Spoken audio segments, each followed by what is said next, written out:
here. We'll kick off our Tuesday press conference with, let's start with Dave Biddle with 24/7 Sports. Mix it up. Playing at Wrigley Field, just your thoughts on that. It's very unique. What are you excited about? What maybe are you concerned about, if anything, with how close the wall is to the end zone on one side? Just your thoughts on playing at Wrigley. Well, first off, it's got great tradition. Growing up and going to Fenway Park and being around baseball and seeing some of the great games played in that stadium. And then as I got older, I had an opportunity to go see the Cubs play in Wrigley, and just the surrounding area, the restaurants that are in the area. It's just got a great vibe there, right in that neighborhood, and it's a very unique place with unbelievable history. And so it's a great opportunity for us. I'm also excited for Buckeye Nation to get to the game and the fans to be there as well and experience that and to get an idea what kind of presence we'll have at the game. I've been a part of teams that have played at Yankee Stadium and then over in San Francisco where the Giants play, and it is different. It's a different feel, but it's a great opportunity for our team, and ultimately there'll be 100 yards of football field, and there'll be stands, on both sides, and we'll compete. So, we're excited about it, and we'll be practicing on the turf this week or on the grass this week to simulate what it'll be like there. Far left, Joe Nugent, WCMH. With Trey averaging an extra yard per carry on the ground through 9 games compared to last year, have you seen him look a little different at all this year? I think he's running very well. I think he's running with power. I think he's playing well without the football.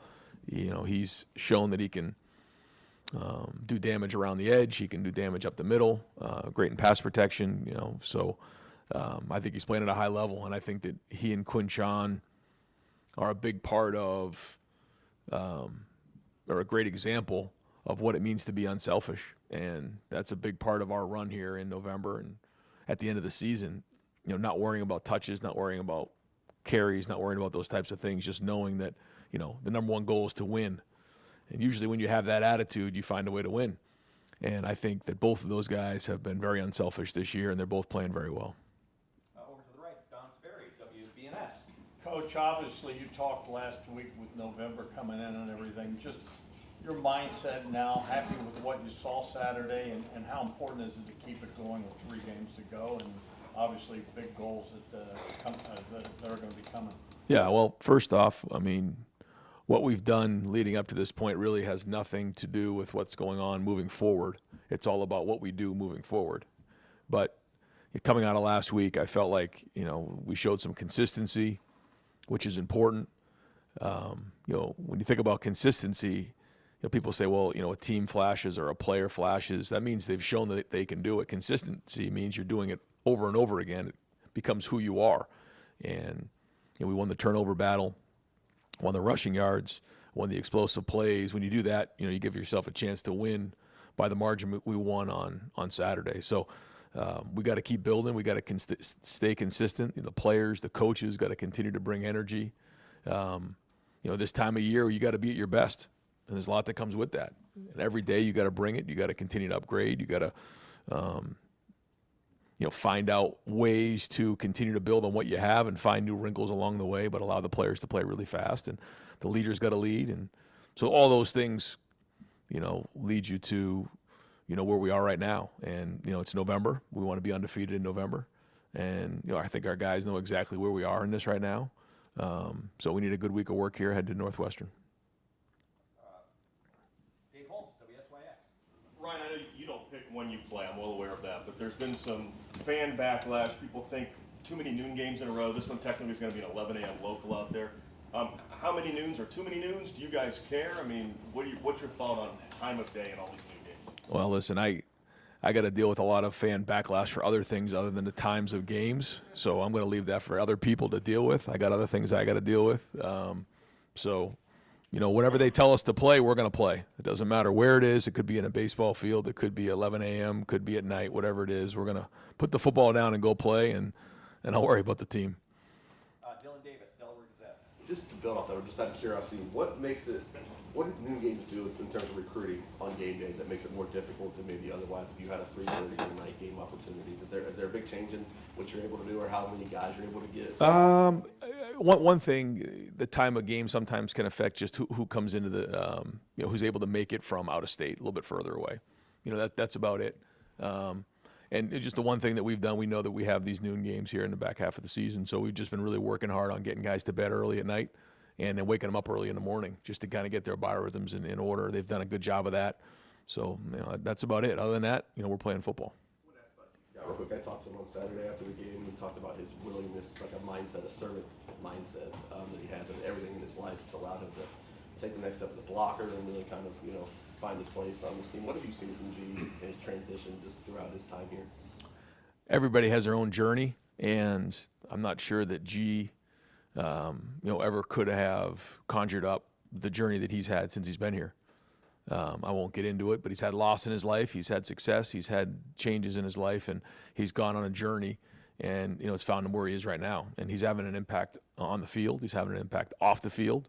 And I'm proud of who he's become as a young man. And that's a big part of this job is, helping young men find their way on their path. And he's done that. And great to see him play well, great out of champion this past week and get a touchdown catch. We're going to need him. Going to need him this week. Going to need him moving forward. So, older veteran guys that have been through different things help you because of their experience on the field, but they also just help you emotionally just work through the season, some of the challenges that come because everybody has challenges. And he's been through his. And so great to see where he is right now and take some things in his life and turn them into real positives. Right behind him, Andrew Gillis, Cleveland.com. Ryan, what did you see from Carson on Saturday? How did he grade out in his second game? He was solid. I felt like, he's taken the next step at guard, playing against a front where it was a lot of, we call bear front, which is, really 5 down. There's a lot of one-on-one blocks there, so you got to sustain your block a little bit longer. But overall, I felt like he was solid. I felt like he took the next step, in the progression of playing guard as a starter. And, we'll have another week of work here. But, he came out of it healthy, which is good because he did have that one moment where he's kind of got a little scary there. But he's fine now. And so another week of work, another week of experience at playing guard will go a long way. You mentioned it would be really beneficial for him to have learned behind Luke Wickler, but with Seth, you said he's learned a lot from him. What specific lessons has he taken from him? I think there's a lot you can learn there about not just the position and the technical parts of playing the game, but also just the preparation, the practice habits, how to handle certain situations, being resilient, persevering through, good times, bad times, working through issues. When you're with the offensive line, sometimes you're going to get into a game and see things that maybe hadn't shown up, in practice or the week before. And so navigating through all that is part of it as well, and with confidence and not losing your aggressiveness. So, there's a lot there, obviously with the technical parts of the game, but also just emotionally understanding how to attack it. Tony Girdman, Buckeye Huddle. Ryan, Maurice Claret's been around the program a bit now. What is he doing for you, for the team, for the players, and what was the thought process in bringing him back? I have a lot of respect for Maurice and, where he's come in his life. And this is somebody to me who, has helped out other programs. He's done a great job with UConn basketball. And he's a guy that I like having around our players. I like talking to him. I love his mindset. He brings a toughness, a seriousness that, and a credibility with our players that I think gives us an edge. And I like having him around our program. I got a lot of respect for the things that he's been through and overcome and the success he's having in his life now. And again, I think he's an asset to our program. And so, he comes, once a week, he'll come around and watch some practice and then come to the games. And I think our guys have really, latched on to him. And then separate from that, you do a lot of studies. Have you done any studies about the slip rate on the turf in Ohio Stadium compared to nationally? Is that something you guys have looked into at all? So we've looked into a lot of things, and one of the things that we wanted to do was we wanted the field out here on the practice fields to be the same exact style that's in the stadium.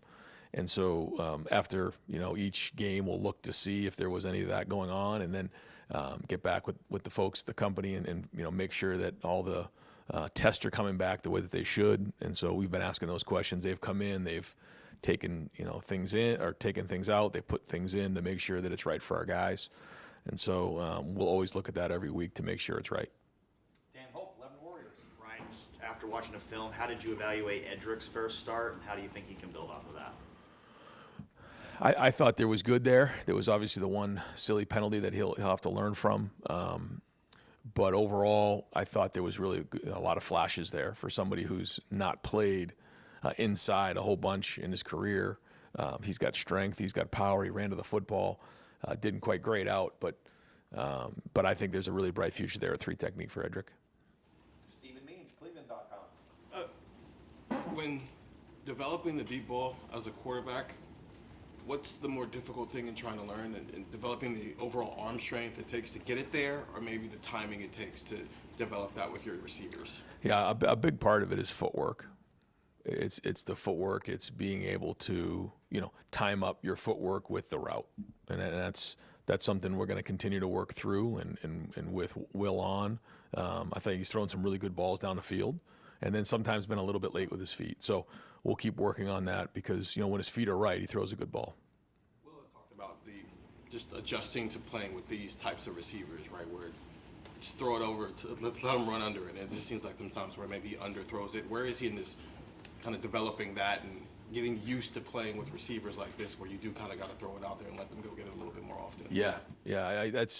I think he's adjusted now. He's been with these guys for a while. So I just really think that it comes down to footwork, and getting and letting it go. And because when his feet are right, I mean, he throws a really good ball down the field. So that's something that we got to keep building on and growing on. And I think it was the same thing on Saturday with the long ball to Carnell.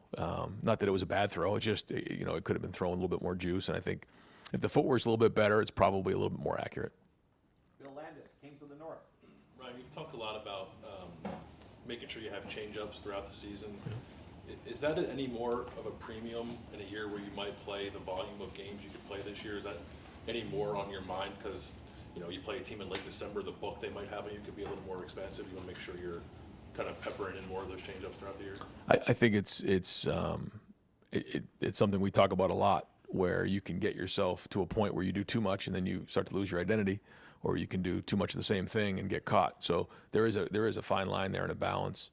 And, like you said, based on how many games you end up playing, I think you have to figure that into the equation of what you're doing.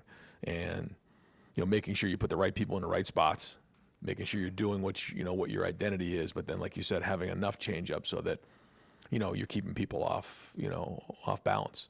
And but I think it could go both ways. You can get that too much down the road, and then you lose your identity halfway through the season. I've seen that, or 3/4 of the way through the season. So it's something we're keeping a close eye on. You think this staff generally has done a pretty good job with finding that balance throughout the season? I do. Yeah, I do. And then I think, we've got a good balance right now, but time will tell. And so we'll keep swinging at it and making sure that we're doing everything we can and learn from, things that we've done well in the past and things we've got to do better. Andy Backstrom, Letterman Row. Yeah, Ryan, 9 games in. How comfortable are you with the backup quarterback situation right now? What prompted the change from Devin and Julian on that third as well?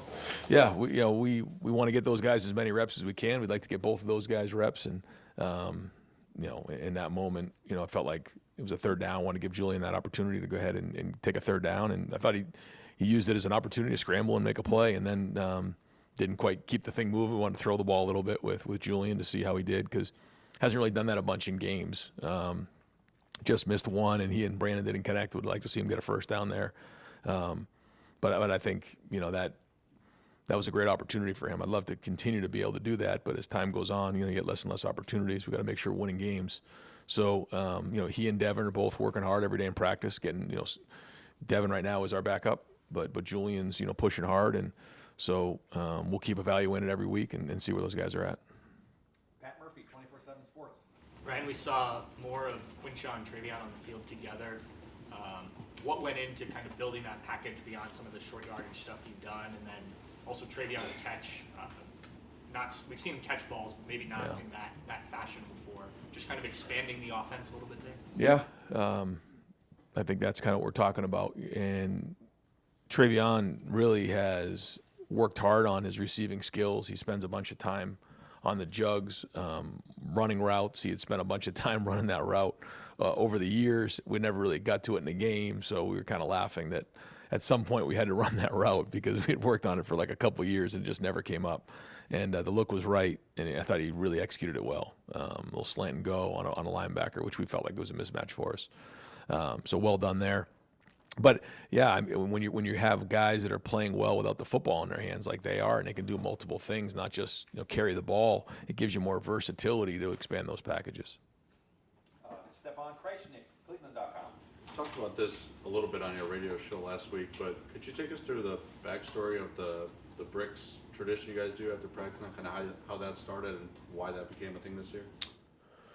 Well, I think when you start the season with, so much talk about expectations and a bunch of guys that come back for a certain reason, I think it's easy to start focusing on like down the road, kind of where we are now.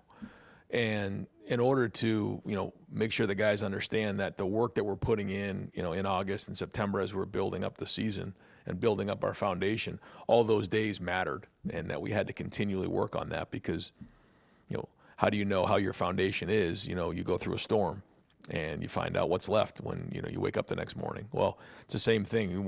We knew that we're going to be storms along the way, and there's going to be big games along the way, and all those days and those bricks that we put in the foundation are going to be what matters the most. And ultimately it comes down to our foundation against the opponent and all the work that we've put up into that moment. You don't just show up and think you're going to play in a game.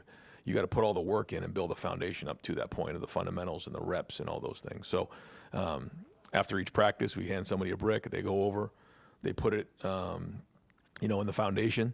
But we also take pride in it. Like, you got to make sure that it's real tight in there because you can't just put a brick in the foundation. If someone's just lazily putting a foundation in, when a storm hits, it's going to fall apart. Well, it's the same thing with the team. If you put a lazy day in, or you're not really having a lot of detail in your work and you just kind of let a day get away because you're going through the motions, it's going to catch us down the road. So it's a little bit of a metaphor to making sure that we show up every day and put the work in. Is that something the coaches came up with, or players? Yeah, something that, in preseason camp that, I kind of shared with the leadership committee, and they really embraced it. Cameron T. Robinson, The Athletic. Ryan, I know Jordan Hancock was a big part of what you guys did defensively last year with his versatility, but it seems like he's added even more this year. How much progress have you seen of him adding different things to his toolbox, and how impactful is that for you guys and for him down the line? Well, he's allowed us an opportunity to be more versatile and also build depth in the secondary because he's been able to play multiple positions. And having the 3 safety system does give us some opportunity to move guys around to play multiple positions. But that doesn't necessarily mean you can just do that. Jordan has shown that he can do that. And, the more versatility that he can bring, the more versatile our defense can be and the more options that our guys have back there. So, I've been impressed with the fact that he's been able to make that transition pretty smoothly. And I think his skill set, lends well to, building value to him as a player down the road too, being able to play nickel, being able to play safety. Certainly helping our team right now. When you guys talked about this, I think the word used, re-engineering of the defense, you talked about putting your best players in the right positions to make plays. How impactful was Jordan when you guys were thinking about how you want the secondary, how you want this to work going forward? That was a part of it. Yeah, that was part of it. There's a lot of conversation that comes with that, but him having versatility is a part of that. It does allow us to do some things that maybe we weren't able to before. But then again, you go back last week and he's back at nickel and doing a great job there. So, that is a part of it though. We want to make sure that our most impactful players are in the right spots, in the most important times. Spencer Holbrook, Letterman Row. You guys ran I think with the jack or a hybrid guy for 4 was there with Mitchell. Purdue had some success against it, but how do you balance seeing that team had a little bit of success against that changeup with also understanding that putting it on film and learning from it is actually positive in the long run? Yeah, well, when Tyleek was in question early in the week, we felt like it was something that was an option for us to go to, where you take one of the tackles out of the game and put the jack in the game, Mitchell or CJ. And as you know, Jim has done this in the past, and so we looked at it, and we're going to continue to look at it. We think that it gives us a little bit of different spacing up front, and provides our guys an opportunity to to be a little bit more aggressive in terms of, not as much reading, but, hitting the gap and trying to get, some penetration on things. But, we'll see. We'll see how it fits moving forward. There were some things that we did that, were good, but some other things that, we got to execute better. But, it was the first time we kind of put it out there. And so we'll look to build on it from here and see where it goes. Adam King, WBMS. When you look at, I know Heisman doesn't matter to you guys in the building, but it's obviously, a trophy that you can add and helps in recruiting. Do you feel that your players are getting enough Heisman hype? I mean, there's a lot of talent around the program, and there's nobody really in the top 6, top 8 conversation for the number 2 team. Well, when I think about the Heisman, I think about the most outstanding player in college football, and I think sometimes it can come down to statistics, which I think is unfortunate. But that is what it is, and I know that our team, we've had Heisman finalists before. This team's worried about winning, and that's really the only thing they're worried about right now. Austin Ward, the podcast. Right, when you think about the number of players that played on Saturday against Purdue and some of the experimentation with the scheme, and we spent all year talking about the length of the season and building depth. And Bill asked about scheme, are you more willing to do that earlier in games than you have been previously in your tenure? Yeah, I think so. Yeah, I would say though. Yeah, I think, we have a more veteran group, that understands what we're doing. I think when you have, a bunch of guys that have played in the system for multiple years, it is a lot easier to, kind of look at some different things or jump in and out of stuff, knowing that, you already have X number of reps put away playing this style of defense. So maybe looking at something else isn't a bad idea. But then again, it can distract you from your, your fastball. So, this is a group that's played a lot of football, and they're smart and they're good. As time goes on and these games continue, we're trying to figure out, what is next. And those are all really good conversations. So if the Jack, for example, if Purdue's having a little bit of success there, and it's a 1-possession game at that point, it feels like maybe in the past, it's 4 or 5 possessions, then the backups will come in. Are you holding your breath? Are you willing to take some chances in that, knowing that in the long run you're probably going to win? Or what's going through your mind if the experiments that I'm calling them aren't working perfectly? Yeah, well, I really felt like even last week, talking to the guys coming off of the Penn State game, like we have to play depth. We got to get them in the game early, and we got to play them. And so, if there are ways to do that by calling a grouping in the game, whether it's an offensive grouping, whether it's a defensive grouping, and just saying, all right, in the third series we're going in the game, the decision's already been made. Coaches want to make sure they win the game, and that's kind of the number one thing for everybody. But at the same time, playing depth is important. I thought we did that in this game. It was a focus coming out of the Penn State game. We wanted to make sure that we played depth in this game, and let some of those guys get in there, because you just never know when these situations are going to come up here as we head down the home stretch. So we'll continue to look to play depth, but obviously the number one goal is to win the game. Joey Kaufman, Columbus Dispatch. Ryan, your pace on offense this year is slower, just plays per minute and stuff like that. Is that a product of the rules change? Is slowing it give you sort of an advantage? What do you think can maybe contribute to that? Yeah, I mean, our offensive plays are significantly lower this year. There's no question about that. I think we're right around maybe 65 or maybe 64. And just when you think of years past, maybe not in the last year, but I mean, we're definitely less, or down on number of plays, which isn't always easy for the guys who want touches. And so that's another part of the conversation about guys being unselfish. The number one goal is to win the game.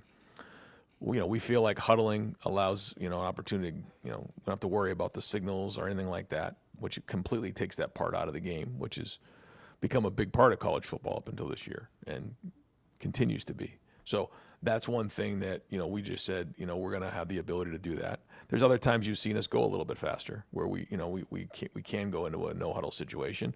And when that's appropriate, we'll do that as well. And so I think there's a give and take on all of that. How many plays you're trying to get during the season plays into the conversation, but then also schematically, and how you operate. Does it what does it require you to do by having fewer plays? Like, do you have to be more efficient or Oh, more yeah. situational? Or Absolutely, yeah. I mean, when it becomes more like the NFL in that situational football becomes critical. You have to be, very, very efficient. But it also allows you to control the game and, allows you to, really help the defense with the number of plays they're on the field and keep a defense that's much fresher. So all those things come into play. I mean, you think about the way that the Penn State game played a couple of weeks ago. You start with the ball back. Well, you had the one long drive, field goal, and then they have their long drive, and then we have the ball back with 5 and change left, and that was it. That was the fourth quarter.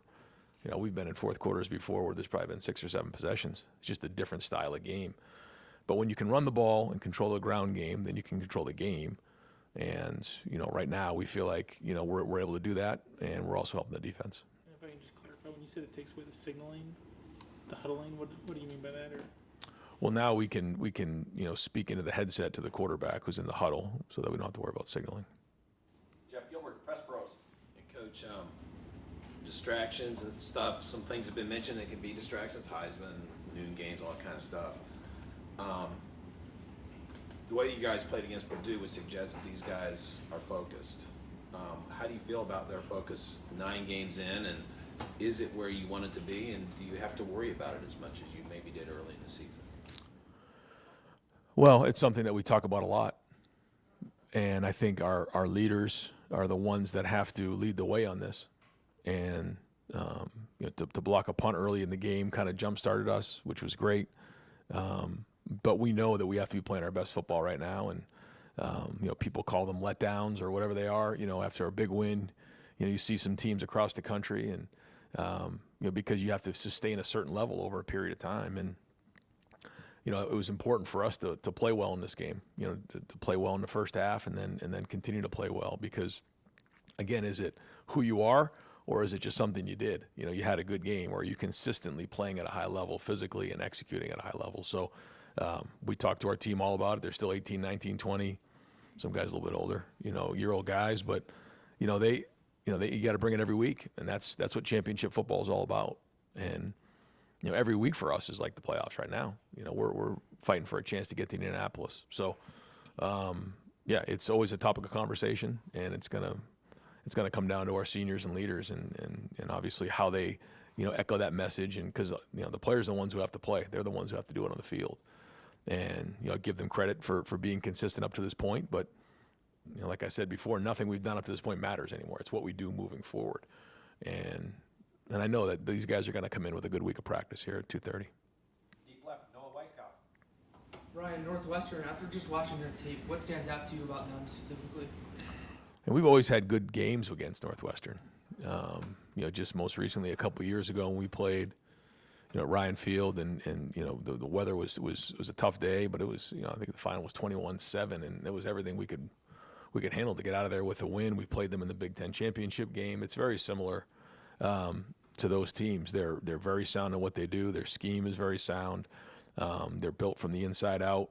And they're gonna make you win the game. They're gonna force you to earn it, and so they're a very good team, and a Big Ten team on the road, and you're in November, so we have to play well, and we always feel like it's about us, but we want to know our opponent, and they're always well coached. Bill Rabinowitz, Columbus Dispatch. It looked like Donovan Jackson took another step forward as playing tackle. Was that your impression? At what point do you think it'll be that he's actually a left tackle and Right. not a left guard trying to play left tackle? I actually brought that up this past week. At what point does he become a tackle? Because I think he can be a very good tackle, and I think he has versatility, showing versatility. So, he's just increasing his value overall, not only to this team but for himself individually. And we talked about, I don't know exactly what his weight's at today. I'll go find out. But trimming a couple pounds, just when you're in there as a guard, you're working in a smaller space, a little more of a road grader, trying to move 3 techniques and noses, where now you're on the edge, a little bit more length, a little bit more athleticism. And so, but he is athletic. He has length, and he can move his feet. So just doesn't have the experience of somebody who's played multiple years at the position. But he's played up front, and every time he's out there, he's getting better. He's a quick learner, and it's going to be a big part of our November right here is how Donovan plays at left tackle. I looked at the forecast 10 to 15 mile per hour winds on Saturday. Okay, good. It's about 70 degrees less, or 70 miles an hour less than last time we were there. What was that game like as a coach, knowing that you had to throw out 3/4 of your game plan? Yeah, you learn. You learn to always have, the ability to go Wildcat. You better have that in November, and it might have been October, but in the Big Ten, because we came out for pregame warm-ups and the punter kicked it. The ball went straight in the air and landed on our side of the line of scrimmage, and I had to grab the ref and say, "What did that happen in the game?" Because I didn't even know the rule on that. And so what ended up happening was when the wind was in our face, and Northwestern did the same thing. They were we're trying to eat up the clock and huddle, and then when the ball was behind us, we were trying to go no huddle so that we could punt the ball and throw the ball with the wind behind us. But even when the wind was behind us that day, it was a challenge. So CJ did a great job pulling 2 big runs for us, and that's kind of what bailed us out. And but that was a nightmare of a day for sure. I think it's good to go. Tyler could be ready to go. Yeah. Final questions, Tim May, Letterman Row. Yeah, just 2 quickies. Thanks, Jared. Number one, will y'all go to Wrigley Field on Friday afternoon? I mean, it's a baseball park's totally different from a football stadium. I know you know that and stuff, but sight lines and stuff. Is that important to you to maybe get the team there? We usually don't, but we are going to because it is unique. And well, I mean, just what do you want the guys to see more than anything else? I guess when they're in there. Yeah, I'd like for them to see just the makeup of it. I want them to see the turf. I want them to see where the infield is filled in with some of the sod. I'd like for them to see how we're going to handle halftime. We're going to be in the bullpen, not going up into the locker room. There's just some different things that I'd like for them to see, and then also show them a little bit about what it's like, because it is going to be different. It's going to be a different feel there. It's a baseball park. It's different than a football stadium. So do I think it's a big deal? No, but a lot of people do that. They bring their team to the game or to the venue the day before. We don't usually do that, but we will on Friday. Another thing, every week we see something new from this offense. You kind of got asked about it earlier, just about evolution of things. And have you been happy with what you've been seeing from the standpoint of one week to the next, like maybe throwing the ball downfield to the running backs a little bit more than you have in the past and things like that? Just what's your mandate there, I guess, to Chip more than anything else? Well, I think there's been a lot of things that we've done well. I think there's other things that we got to continue to improve on. I think back on some of the things we've done well, and I think getting the ball to our playmakers in space has been good. I think, we've shown that we can be physical up front running the football. I think adding Will to the run game has made a big difference. We're continually pushing the ball down the field, and, I think that stretching of the field vertically, horizontally is going to be important as we move into November. But being able to control the game by running the ball is, of the utmost importance. And that goes back to the conversation about huddling. You're controlling the game when you can run the ball and continue to get first downs. And not very different, but somewhat different than just in the past when, it was no huddle and, 35-28 or those type of scores. So, there's a lot to continue to improve on. There's been some really good things there. The challenges are going to continue to increase. Is there a sense, though, that every play, like you talked about now, every play is sort of precious in its own right? I mean, there's so fewer of them. Which is great. Yeah. Which is great. I mean, I think that's important. I think that's a good thing. Yeah, I think every single detail matters of every single play more and more. And I don't think that's a bad thing. I think it's a good thing. It allows us to trim down on the number of plays we practice and put more focus on execution. Thanks. Yep. Great, Coach. Thank Yep. you very much. Ryan, what's Aaron Scott's status?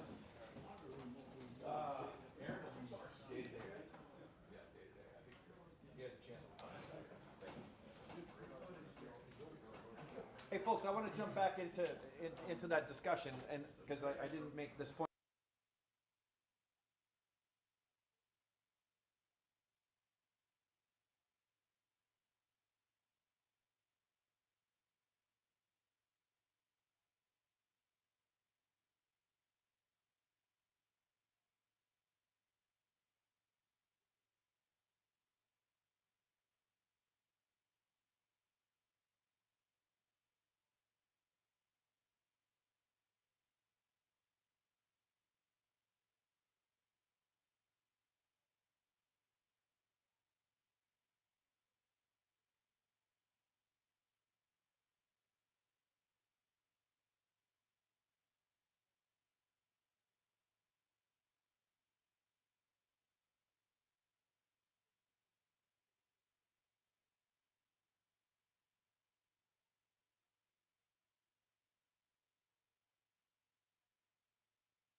Chuck Culpepper? No, I don't. No, he's like the great. story, though. But wasn't that interesting? Very interesting. Thank All you. right, folks, thanks again for being here. We'll open up the floor for Kelly. Bill Rabinowitz, Columbus Dispatch. It just looks like Travion is running really, really hard, really effectively, and doing the other stuff, walking and all that stuff. That's his first year here, so I don't know if you would know the difference. But how impressive has he been? What does a guy like that give you? Well, he's an extremely versatile back that can play all three downs for you. So, he has the ability to run the ball up inside the tackles because of his physicality, but he has speed, long speed, where you can use him on perimeter runs, and he's really a weapon in the passing game. You saw us use him a little bit more in the passing game, and we're starting to get a better understanding of what he can do and how he can help us. It's a long season, so we haven't really had to put a ton on both him and Q's plates, just because we probably have played, we're at the halfway point right now of the season. So the fact that those guys have contributed the way they have, they really kind of feed off each other. But I think he's a complete running back, and add to that his ability on third down and pass pro pickup, which I think he's been outstanding at. I don't know if there's a better run blocking or pass blocking back in the country than Trey right now. So he gives you everything that you want in a running back. Stephen Means, Cleveland.com. Ryan was talking about a lot of a deep ball is footwork. In the 9 months since Will's been here, where was his footwork maybe when you first got here, because I know he was here before you, versus like where it is now in terms of executing, throwing the ball down the field? I've seen Will get better each week, and Ryan's right, footwork is a big part of it, but also knowledge and understanding of what you're doing. Sometimes when you go back there the first couple of days of spring practice where you're not sure where all the receivers are supposed to be, I've always learned a long time ago, when your head's moving, your feet aren't. So when he's kind of thinking about where are the people supposed to be, maybe his feet aren't where they're supposed to be. So you always have to match your footwork with the timing and depth of the routes that you're running. And I think as he gets more and more comfortable with what we're doing, I think you're starting to see him, play at a really high level. I think he's had 3 or 4 straight games at 80% completion. He's doing a really good job in that, but there's still improvement, and he knows that. So I think if, we finally can get it all together, it's going to be really impressive with what Will can do. Whether it was the Cardinal one this past week, or there's been some with Jeremiah, or the Cardinal one against Pitt State, was that more of a footwork issue or a timing No, I think the one with Cardell was a blown coverage. You came out and he did a great job. It was covered, was too deep. You're not going to get a deep ball versus too deep. And all of a sudden, the DB for some reason started running forward. So I think it kind of surprised him. When you look at the initial pre-snap, it surprised him. It surprised me. You're not going to be able to make that throw, and you shouldn't be looking for that throw in that coverage. But all of a sudden, the DB for some reason didn't take 1 step. He took like 5 steps towards the line of scrimmage on a pass play. So I think that kind of surprised him more than anything. Tony Gertman, Buckeye Huddle. More on Will. Jerry told me yesterday that he's the first Ohio State quarterback in however long to have 5 games of completing 80% of his passes. He's a 60% career passer before he got here. Scheme and talent around him can change that. But did you see when you saw him a 70% Yeah, actually, passer? Will said if he gets to play at noon, he can complete 80% of his passes. So I think the controversy's over. So you get a noon kickoff, he'll complete 80. So I think we can all, I know a lot of people have problems with what we're doing, but if it means the quarterback can complete 80% of his passes, we'll take it. So. But did you see that when you watched him before you got to know him here? Did you see a 74% passer that he is now? No, I just watched highlights of Will when I got. He was already here, so I wasn't recruiting him. It was just, I got everybody that was on offense. They put together a hit tape for everybody at every position. I got a chance to kind of buzz that, and then, a week later we were on the field. So, but I think with everything, his knowledge of the game continues to expand, and the more he understands and has a real good feel for what we're doing. Will has a lot of input in terms of what we do game plan wise. What do you like? What don't you like? What do you feel comfortable with? And as we get to know Will better and he gets to know us better, I think you're starting to see that kind of really mesh together. So. Has accuracy surprised you? No, because I've seen it in practice. And the other thing that Will can do, he does 2 things really well. Number one, he can see because he's so big. He stands in the pocket really, really well, and he's tough. And I think that's such an underrated quality for any quarterback. The ability to stand in the pocket while people are literally trying to take your head off. And not worry about the rush, but always keep your eyes focused downfield looking for receivers trying to get open at certain times, or if it's an off-schedule play, trying to keep off-schedule plays alive. But I think that's part of Will's nature. That I think his toughness and his ability to see the whole field while he's in the pocket are two big things in terms of his accuracy. Far right, Don Terry, WBNS. Coach, this is kind of uncharted waters with the new playoff system and everything. From an offensive standpoint, how much of the offense is in? And are you holding things back because there's some huge, I mean, how do you manage all of that? Yeah, I don't think we hold anything back. I think our offense is always game plan specific in terms of who we're playing and how do we attack what they do. Each defense you face is somewhat unique, and so you can say, hey, this team's a little bit like this team, but not totally like that team. So I think it's not, hey, this is a really good play, let's not run it because we're going to need it down the road. It's, you have to win every game. And I don't think you can take that approach of let's save this for another game because you don't know how games are going to express themselves during the course of the game itself. So everything we do is just game plan specific, especially now that we've gotten into conference play. Pretty much in, you guys. Yeah, I mean, we could add stuff that I think we may have done in the spring, but we haven't used yet just because we haven't faced that defense yet. Spencer Holbrook, Letterman Row. Chip, in 2022, your UCLA offensive line was semifinals for the Joe Moore Award. Today, this offensive line was named semifinals for that. Do you see similarities from the way that unit was playing and the way that Justin has your guys playing right now? God, you make me think back. I think they're different. I don't really, I've said it before, I'm not into comparing one group to another group. I didn't know that. That's pretty cool for those guys. That's a prestigious award. Those guys usually go unnoticed. That's the nature of the position. If you're an offensive lineman, they buy their clothes at True Value Hardware. They don't really get a lot of attention.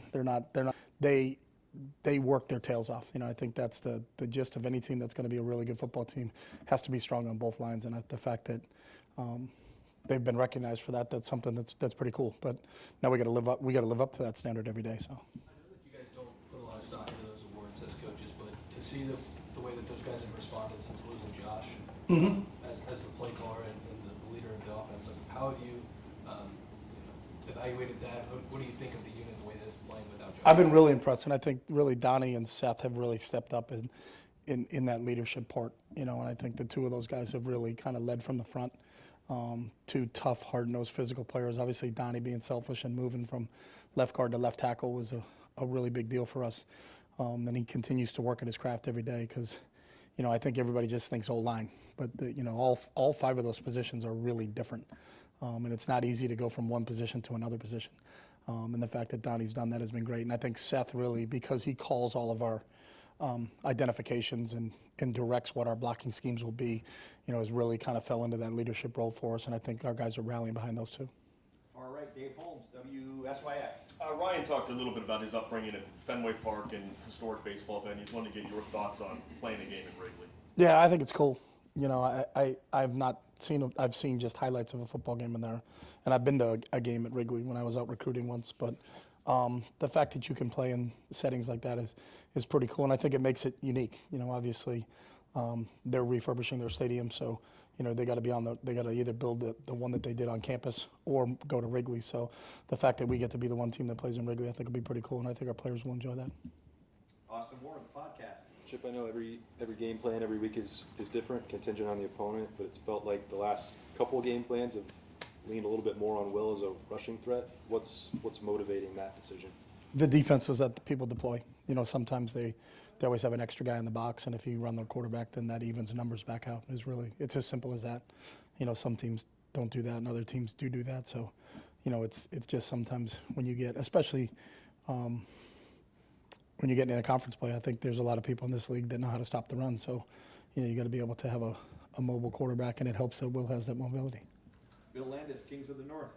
Chip, do you ever iterate off of a play or change something up kind of just for the sake of doing it to break a tendency or put something different on film, or is it always opponent specific? No, it's always opponent specific, but you still self-scout yourself and what are we doing out of this formation and what is our run-pass ratio, and even within that, out of this formation, all runs are this, and then that's always the fine line. Well, we should do something different. Well, what we're doing is working. Why would we do something different?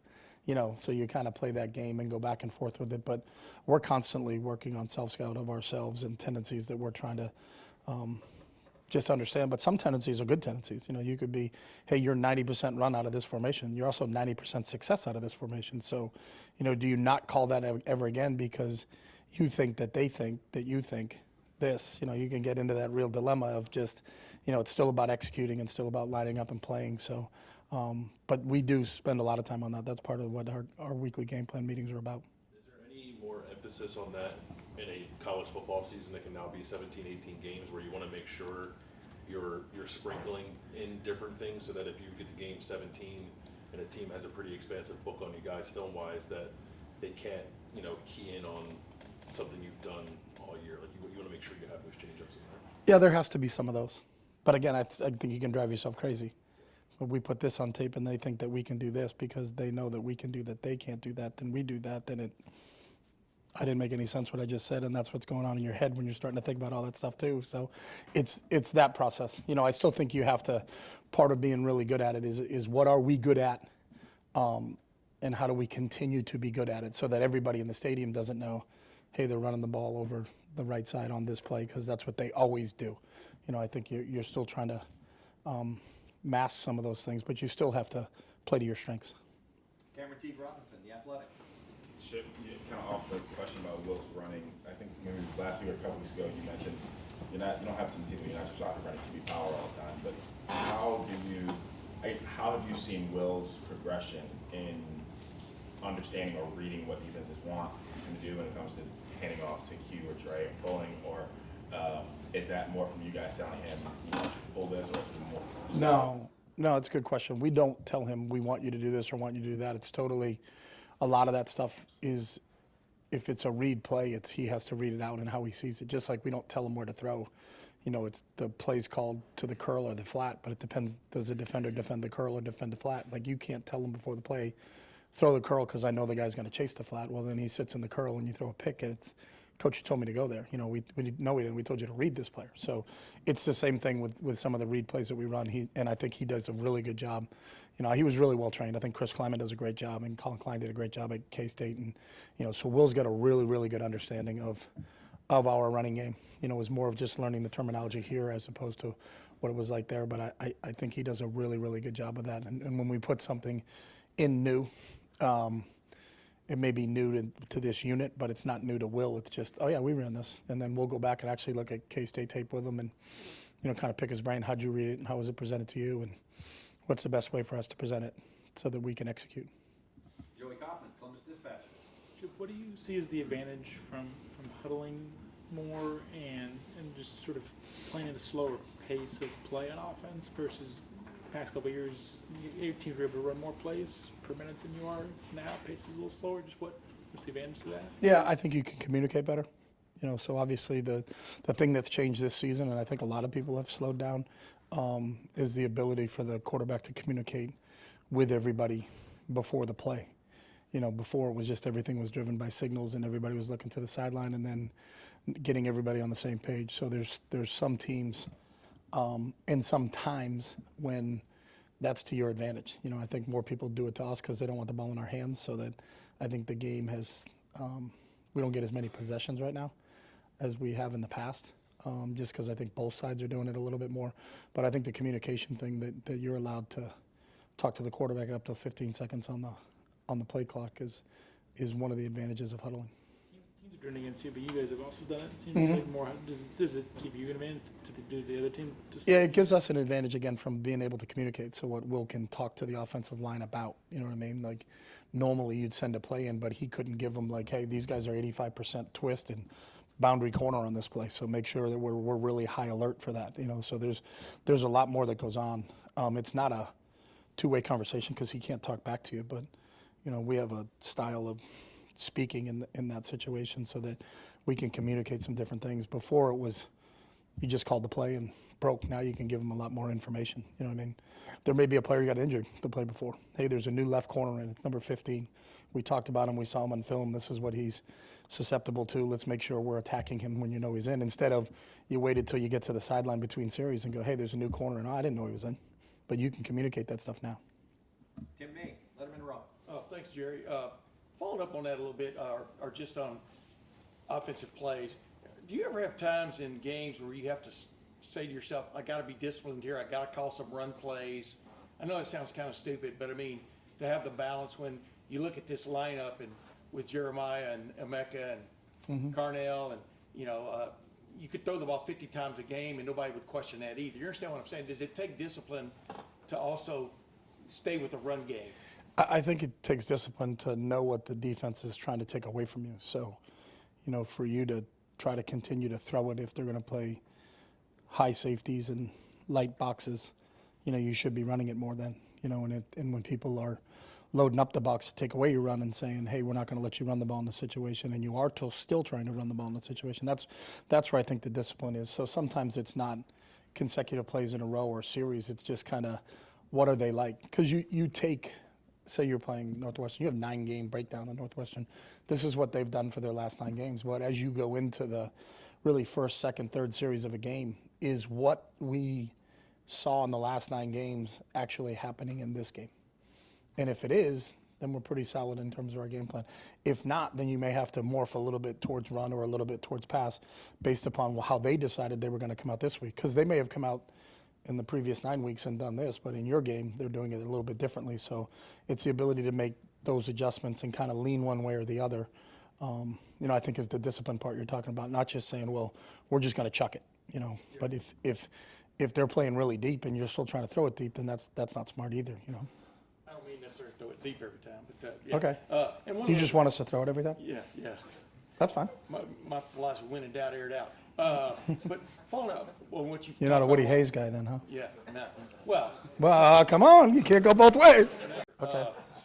when you walk into a place like Wrigley Field, you seem to have a feel for history and stuff. I mean, Gale Sayers ran there. Dick Butkus played there. Yeah. Most people don't. They think they all played in Soldier Field and stuff. Do you think about that kind of where you are? I will Friday because we're actually going to go to the stadium and get a chance to kind of look around and see what it looks like. But does that add to the? Oh yeah. To it too. It always does. I mean, I love wherever I've been, when you get a chance to go play in some of these iconic stadiums and players that you saw when you were growing up and play here. That's always a cool part about what we get to do. But yeah, it'll be fun. I think everybody's excited about playing this game in Wrigley. Great. Coach, thank you very much. All right, thanks, guys.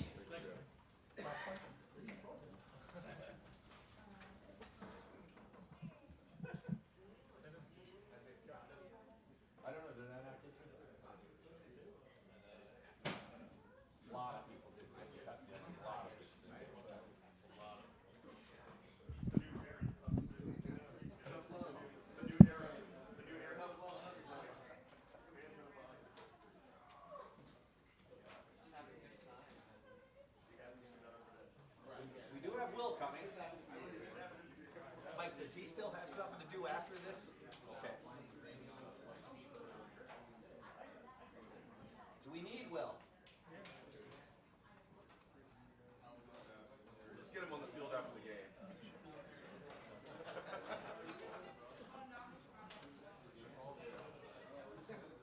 I will. All right, we will open it up with Dave Biddle, 24/7 Sports. Hi, Will.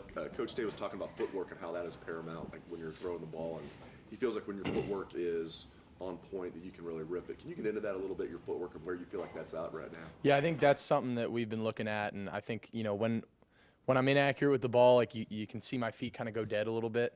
So we're just emphasizing this week of just keeping my feet alive, and whether that's changing up my drop a little bit on certain things, or just emphasizing keeping my feet alive in the pocket. You can kind of tell, like, sometimes when I take a 5-step drop, like my feet are just alive, and that's something we're looking at, and something I want to emphasize this week of just continuing to work on keeping my feet alive in the pocket, and no matter what the play is, whether it's a play action or a deeper drop or a shorter drop, whatever it is, just keeping my feet alive, not letting them go dead and go flat, and that's kind of when I get a little inaccurate with the ball.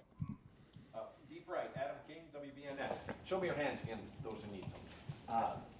I know that a Heisman is an individual award. I know that you guys are focused on stuff that is so much bigger, but there's a lot of talk out there about your stats compared to other guys that are maybe towards the top of the Heisman odds. Do you think that you should be in that conversation? Do you think other guys on this team should be in that conversation? Man, I try not to think about that stuff, and you know, I'm not worried about it. You know, as long as we're winning football games, and the Buckeyes are scoring points, I'm happy.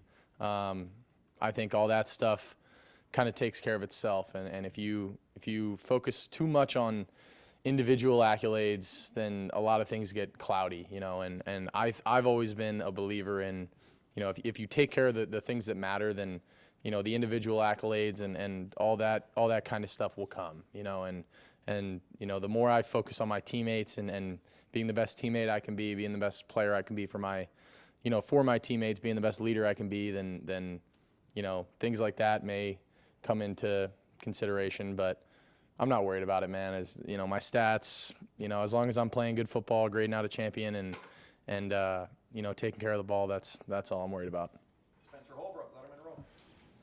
Kind of hard to follow it up with this, but the offensive line was named to semifinals for the Joe Moore Award today. What does it No. mean to you to see those guys get some recognition when usually it's skill guys that are getting a lot of those? I think that's huge, and I think that speaks a lot to the work that those guys have put in. And you know, they've caught some flack at times this year, and they've had to work through injuries and you know, shuffle around a little bit. And but those guys have stuck together, man, and they've done an unbelievable job, and I'm so proud of them, and I'm really glad that they, you know, I don't care about my own individual accolades, but I am really excited that they got that.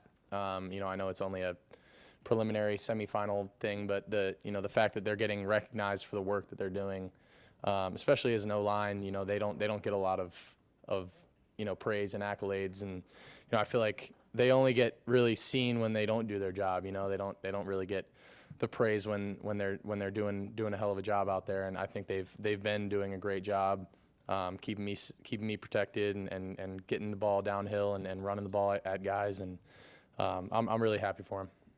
Cameron T. Robinson, The Athletic. Well, I think it might have been a couple weeks ago when you said that early on in your Kansas State career, it took you some time to get adjusted to the RPO, the read game. Was there much of a transition in the RPO and read game from Kansas State to here? And if so, when do you feel like you got comfortable enough where you can pull it and you just know those reads so well as you can be able to pull it last? Yeah, it's not. I don't think there's really any one thing I can put my finger on. You know, I got better at it, got a better feel for it, but it's a different system. You know, there's different things that I'm looking at here. There's different ways that we're reading things. So I kind of had to relearn how we wanted to do them here. But at the end of the day, you know, I do think that, you know, RPOs are kind of a feel at certain times, and, you know, just feeling leverage, feeling guys' eyes, you know, where their eyes are at. And I think a lot of that goes back on experience. And, you know, I've seen a lot of different looks. I've seen probably every sort of, you know, technique a defensive end could play, a linebacker could play. So, you know, you can't make up reps, you know, and I've seen it and I've had the experience, but, you know, still could get better, man. And, you know, still just need to continue to grind away and continue to feel those things out, because I'm not perfect. You know, I think I've gotten better, and I think, you know, my reads in the run game and the RPO game have been solid, but still could get better. Stefan Kreisny, Cleveland.com. Last week or so, Coach Days talked a bit about the Bricks Foundation that you guys have done after every practice. Why is that something that the players, you know, kind of bought into and seem to care about as much? Yeah, it's huge, man. It's something we talked about a lot in fall camp, and, you know, I think it was one of our first meetings in fall camp. It was, you know, we talked about building a foundation, and, you know, if you don't have a strong foundation, you know, your house, you know, something happens, house is going to fall down, and you know, you got to start with that foundation, have a strong foundation. And if you build that every single day and continue to just make it better and better and more stronger, and, you know, we've kind of emphasized that, like, you know, every single day matters, you know, and I think that's one of the things that I like the most about that, you know, that brick thing that we're doing, is that, you know, we can visually see that every single day that we're putting in is building up this you know, little brick tower that, you know, we're building, and it's a visual representation of all that work, you know, you're putting in, because when you're in the moment, you don't really see it, you know. It's one of those things that, like, you know, you could work out for, you know, 6 months and you see results at the end of those 6 months, but, like, in the process of that, you don't really, you know, you're not going to just go lift some weights and drop 30 pounds and, look great in one day. Like it's a process, and it kind of, I think just throughout the process of things, like it keeps us grounded and says, this is why we're doing it. And, you look back after a couple weeks and it's like, man, that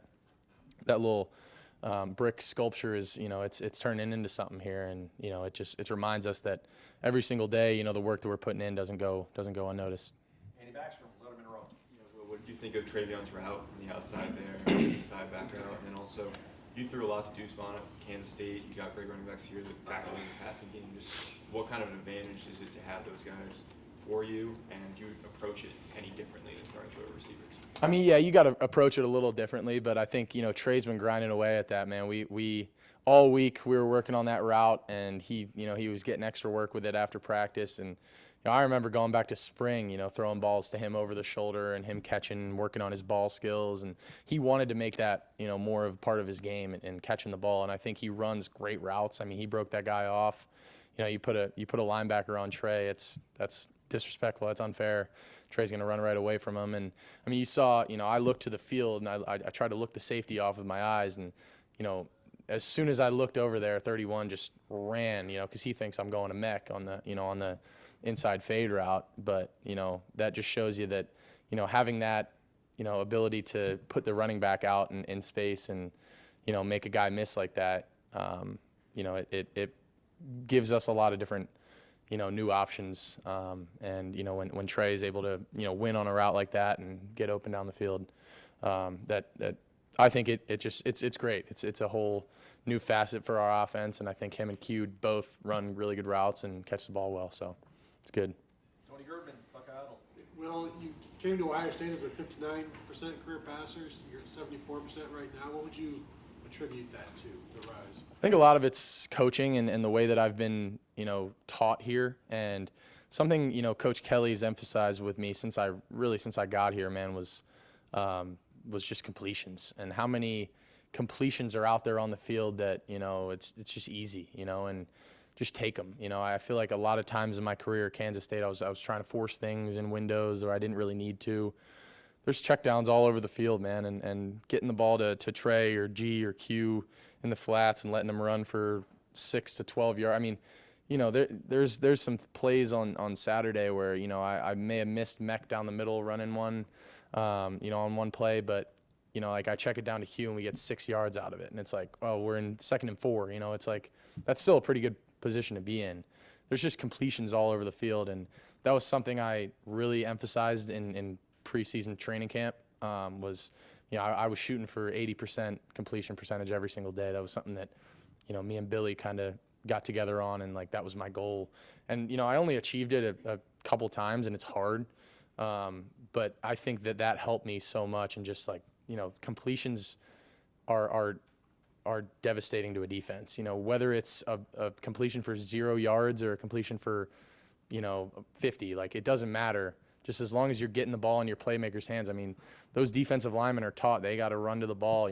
They're getting tired. Like anytime we can get a completion is a positive for the offense. And I'm trying to look at it more that way. And I think the way that Coach Kelly's tried to kind of drill that into my mind is kind of change my mindset on it a little bit, and it's helped me just be a lot more efficient in my passing game. Dan Hope, 11 Warriors. Well, a lot to talk about. You guys playing 6 straight noon games to end the regular season. What's your opinion on noon games? Do you like them, dislike them? I kind of like getting up and rolling, man. There's no thought. I think sitting around sometimes, I have no control over that. I don't really mind. I'm going to play whenever they tell us to play, and but there's something I kind of like about just getting up and going. There's less thinking involved. You kind of just get up. Sometimes when you're sitting around for those night games, you get a little, you're sitting in the hotel, and for me it's more just I just get antsy. I'm like, man, I just want to go. Like I just want to go play this game. And I don't like sitting around all day just waiting. So I think there's good. Obviously, the fans. Would it be cool to have a night game? Sure, but man, I'm not worried about it. And I'll play whenever they tell me to play, and it's all good. You've had the opportunity to play at a lot of different stadiums. Just what's it like getting to go play in Wrigley Field as well? That'll be really cool. I've seen a game there one time. I think I was in like senior in high school. I went out there. I think it was actually at a camp at Northwestern. But that was a cool stadium, man. It'll be interesting to play football in there. But I'm excited, man. It's a historic, landmark, and in a really cool city. I'm looking forward to it. It'll be a cool opportunity. Bill Rabinowitz, Columbus Dispatch. I'm assuming that was a baseball game you saw, right? Yeah. How much confidence do you have in the left side of the offensive line now with Donovan and Carson than you did before the whatever the game was, before the Penn State game? Level of confidence, how much has it grown? Yeah, it's grown. It's grown a lot. I don't think it's grown too much. I think I had a ton of belief in them before that game. I don't think my belief in them wavered at all. I don't think it's really changed. I think I believed in those guys. When Jimmy went down, obviously that's a tough blow, and then Zen goes down, and you got to shuffle guys around a little bit. I think a lot of people around, Buckeye Nation were concerned, and I really wasn't. I was kind of, I knew those guys would step up to the challenge, and I knew that they were ready for it. Carson's played a ton of football. I knew he was ready for the challenge, and he was fired up and excited. I could just see that look in their eye, man. They knew that they were going to go take care of business, and after the performances they put up the last 2 weeks, I'm not surprised. I'm so proud of those guys with how they've stepped into their new roles and done an amazing job. But I'm not surprised, and I think they have a lot more ahead of them, and I'm excited for them going forward. If I remember right, Donovan was one of the people you talked to before you came here. Is that right? Yeah. I think I talked to him. I think he told Coach Day that he was coming back like the first day I was here on my visit. So that was like one of the first things that I heard. I was like, oh, Donnie's coming back. Like that's big. So, yeah. And just what were your impressions of them then, and how have they grown since you've really gotten to know them? I mean, first time I talked to him, I was like, this guy's, stand-up guy. Reminded me a lot of my close friends at Kansas State, and I was really tight with a lot of our own linemen. And he's, I just from the moment I started talking to him, I was like, this guy gets it. He's a smart kid. He's really grounded. Just and passionate, and wants to be a Buckeye. He wanted to come back and be a part of this, and that was something I was like, man, like this is different. This team is special, and obviously he's a hell of a player, man, and he does great things on the field, but I think he's an even better guy off it. And final question, Stephen Means, Cleveland.com. On the footwork part of it, especially on the deep ball, how much did you maybe have to retrain and relearn some things when you first got here on some of that stuff, especially when executing deep throws? A little bit. No, I don't know. It's kind of hard to like put any gauge on that. That's not really something that I really thought about a ton of. Throwing deep balls is throwing deep balls, and you either you hit them or you don't. I underthrew the one to Carnell this weekend. I think sometimes I just try to get a little too cute with it and try and place it. But when I do hit them, it's like I just let it rip. And I think that's the biggest thing for me is just not trying to place the ball and just letting these guys run under it, because we have unbelievable team speed out there. And when I get my feet moving and I don't let them go dead. As long as they're active and alive back there, and I just let it rip and let them run under it, that's when we have success. And I just need to continue to rep that and do that and see that in practice. And I think we're getting better at it. I need to be better at it overall for those guys, because we got some stuff down the field, and we're going to be able to hit down here down the stretch of the season. Great. Well, thank you very much. Thank you guys. Go Bucks.